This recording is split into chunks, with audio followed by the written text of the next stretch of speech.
अस्सलाम वालेकुम। आज हम रिव्यू करेंगे दुनिया की मशहूर व मारूफ किताब अल्केमिस्ट का। इस किताब को लिखा है ब्राज़ीलियन ऑथर पाउलो कोएल्हो ने, और ये दुनिया की सबसे ज़्यादा पढ़ी जाने वाली किताब है।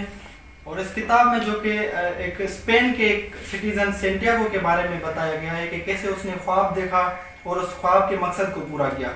तो चलिए दोस्तों, इस कहानी की शुरुआत करते हैं। सेंटियागो जो कि घूमने फिरने का बहुत शौकीन होता है, वो दुनिया का सैर व सफ़र करना चाहता है। अपने वालिद से ज़िद करता है कि मुझे दुनिया का सैर करने की इजाज़त दें, लेकिन उनके जो वालिद होते हैं वो चाहते हैं कि मेरा बेटा स्कॉलर बने, क्रिश्चियन स्कॉलर बने। क्यों? क्योंकि वो एक क्रिश्चियन होते हैं। लेकिन फिर वो अपने बेटे की ज़िद में मजबूर होके अपने बेटे के सामने दो ऑप्शन रखते हैं कि दुनिया में दो ही किस्म के लोग जो कि सैर व सफ़र कर सकते हैं। नंबर 1 वो लोग जो कि अमीर होते हैं, और नंबर 2 वो लोग जो शेफर्ड होते हैं। अमीर तो हम है नहीं, अगर तुमने वर्ल्ड का सफ़र करना है, दुनिया का सैर करना है, तो तुम्हें शेफर्ड बनना होगा। अब जो कि सेंटियागो जो कि बड़ा जोशीला होता है इससे सफ़र करने के लिए, वो शेफर्ड बनने के लिए तैयार हो जाता है। अपने वालिद से कुछ पैसे लेके वो भेड़ बकरियां खरीदता है और अपने सफ़र की तरफ रवाना हो जाता है। तो सबसे पहले वो जाता है तारीफा नाम के गाँव की तरफ। क्यों? क्योंकि वहाँ पे एक लड़की रहती है जिसे ये प्यार करता है सेंटियागो। तो तारीफा की तरफ जैसे ही जाता है तो रास्ते में रात हो जाती है, और सेंटियागो की नज़र पड़ती है एक सुनसान चर्च के ऊपर, और अपनी सारी भेड़ बकरियों को उस चर्च के अंदर दाखिल करके खुद जो कि उस चर्च के सामने एक दरख्त होता है, साइकामोर नाम का दरख्त, जिसके नीचे सेंटियागो सो जाता है। अब आपने इस दरख्त को याद करना है क्योंकि इस कहानी में इस दरख्त का बड़ा रोल है। तो अब दरख्त के नीचे सेंटियागो सोते हुए रात को ख्वाब देखता है कि इजिप्ट में पिरामिड्स के नीचे बहुत बड़ा खजाना छुपा है, और वो खजाना सेंटियागो को बुला रहा है। जैसे ही सेंटियागो उस खजाने के पास जाता है, सेंटियागो की वहाँ पे आँख खुल जाती है, और सेंटियागो जैसे ही नींद से उठता है तो उसके माथे से पसीने बहने स्टार्ट हो जाते हैं। क्यों? क्योंकि यही ख्वाब सेंटियागो ने पहले भी कई मरतबा देख चुका होता है। लेकिन इस बार वो हिम्मत करके एक बूढ़ी औरत के पास जाता है जो ख्वाबों की ताबीर करती है, और उस औरत को अपना पूरा किस्सा सुनाता है। वो औरत कहती है, मैं तुम्हें इस ख्वाब की ताबीर बताऊंगी, लेकिन मेरी एक शर्त है कि उस खजाने का 10वां हिस्सा तुम्हें मुझे देना पड़ेगा। अब सेंटियागो दिल में ख्याल करता है कि यार, अगर इतना बड़ा खजाना अगर मुझे मिलेगा तो मेरा क्या जाएगा, मतलब इसको 10वां हिस्सा देने में।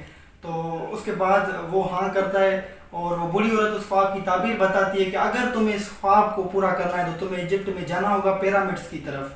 तो सेंटियागो जो कि फिर अपना वहाँ से सफ़र शुरू करता है, और दिल में ख्याल करता है कि यार, ये तो इस औरत ने मतलब कौन सी, ये तो फ्रॉड कर दिया, यही तो मैंने ख्वाब देखा था, ये कैसी इसने ताबीर बताई। तो आगे रास्ते में एक बूढ़ा आदमी मिलता है, वो कहता है सेंटियागो को, मैं सलीम का बादशाह हूँ और मैं तुम्हें तुम्हारे ख्वाब के बारे में बता सकता हूँ। लेकिन सेंटियागो उसकी बातें सुन के इग्नोर कर देता है। क्यों? क्योंकि सेंटियागो को लगता है कि इस बंदे को उस बुढ़िया ने भेजा है, उस बूढ़ी औरत ने ही भेजा है। और उसके बाद वो बादशाह अगली बात करता है कि मैं तुम्हें तुम्हारे माँ बाप के नाम के बारे में बता सकता हूँ, और कुछ ऐसे इवेंट्स के बारे में बता सकता हूँ जो कि तुमने आज तक किसी से नहीं कहे। और फिर वो बताता है यहाँ पे, जो कि सेंटियागो बड़ा हैरान और परेशान हो जाता है। और उसके बाद उस बूढ़े आदमी की बातों को जो बहुत ही गौर व फिक्र के साथ सुनने लगता है। और वो बूढ़ा आदमी सेंटियागो को कहता है कि अगर तुमने अपना ख्वाब पूरा करना है तो अपनी सारी भेड़ बकरियों को बेच के साउथ अफ्रीका की तरफ रवाना हो जाओ। और उसके अगले ही दिन सेंटियागो जो कि अपनी सारी भेड़ बकरियों को बेच के एक शिप में बैठता है और अफ्रीका की तरफ रवाना हो जाता है। तो अफ्रीका में जैसे ही मोरक्को नाम के एक शहर में पहुंचता है सेंटियागो, तो उसके सामने लुटेरे आ जाते हैं, और उसके पास जितना भी सोना था, जितना भी उसके पास पैसा था, वो सारे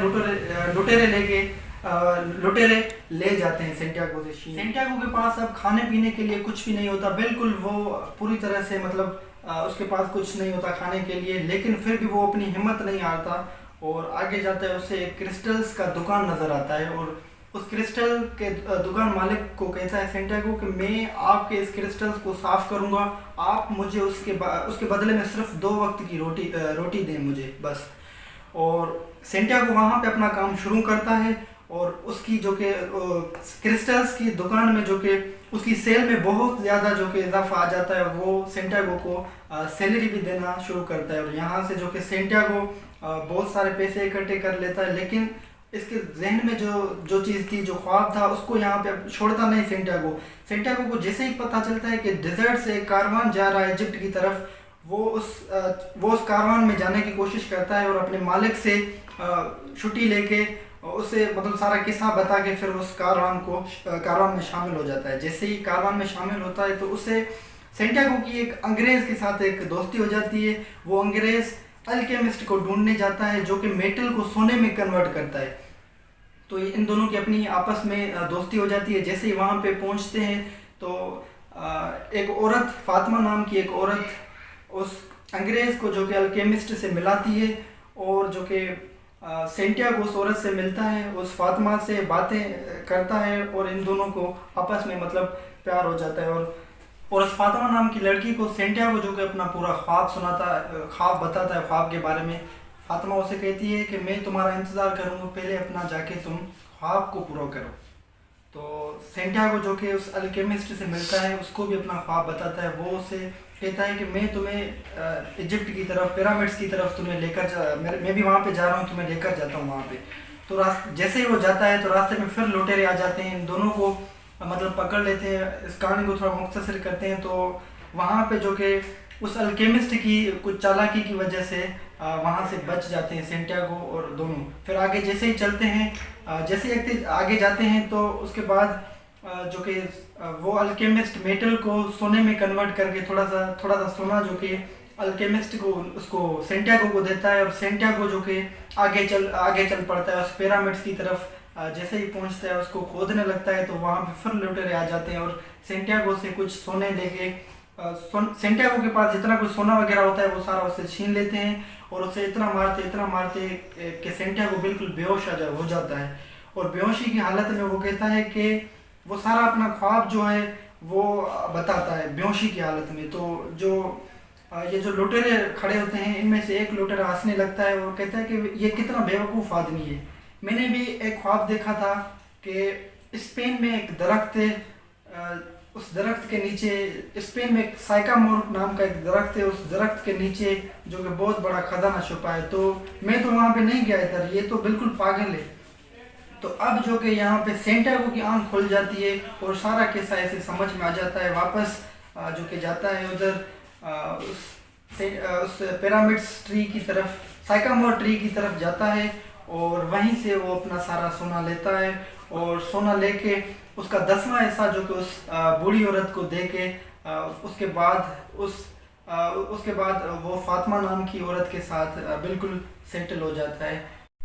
اب اس کہانی سے ہمیں سبق یہ ملتا ہے کہ ہم جو اپنی زندگی میں جو خواب دیکھتے ہیں، ہمیں ان خوابوں کی طرف جانا چاہیے اور ان کو پورا کرنے کی کوشش کرنا چاہیے۔ یہ ساری کہانی اسی کے اوپر بنی ہوئی ہے کہ آپ اگر اپنے خوابوں کو پورا کرنے کے لیے جاتے ہیں تو پوری دنیا آپ کو اس خواب تک پہنچانے کے ہیلپ کرتی ہے، مدد کرتی ہے۔ البتہ اس میں مشکلات ضرور آتی ہیں، جس طرح سے ہم نے دیکھی کہ سینٹیاگو کے سامنے کتنی مشکلات آئیں، لیکن اس کے باوجود انہوں نے کوئی ہمت نہیں ہاری، اور جس کی وجہ سے انہوں نے اپنی منزل کو پا لیا۔